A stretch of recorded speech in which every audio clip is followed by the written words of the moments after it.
Ukupno, znači sa današnjim paketima, podelilo se ovaj put oko 1499, dakle 1500 prehrambenih paketa, 1080 džakova brašna, 855 higijenskih paketa, dakle za 855 domaćinstava, praktično 1499 sugrađana naših su dobili te pakete. Mesna zajednica Zlakusa ima već ustaljen spisak domaćinstava i lica koja dobijaju neku vrstu pomoći. Za ovu podelu rađene su manje korekcije, kaže Velimir Šunjevarić, predsjednik Saveta mesne zajednice Zlakusa. Znači, ništa to nije mnogo dodavano, sve je to u sklopu onih građana koji su, da kažem, ispod neke crte ili skale.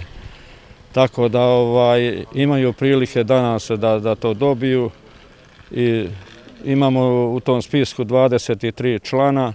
Ovo je svakako prvi krug pomoći, dodaje gradonačelnik, podsjećajući da Centar za socijalni rad već radi pripremu novog spiska po kojem će se deliti nova tura paketa pomoći. Verovatno ćemo ići do 500 novih paketa u periodu koji je pred nama. U tih 500 sugrađana koji će dobiti pakete bit će i deo penzionera, onih penzionera koji su socijalno ugroženi. U kom smislu?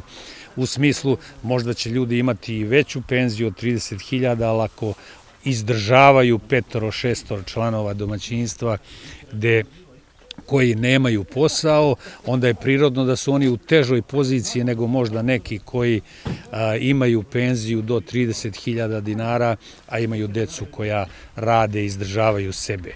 Gradonačelnik je još jednom zamolio penzionere da imaju razumevanja da će se i novi spiskovi praviti racionalno i objektivno sa samo jednom namerom, a to je da pomoć stigne baš tamo gde je najpotrebnija. Volonteri Crvenog krsta Užice i ovog puta bili su na visini zadatka i odgovornosti.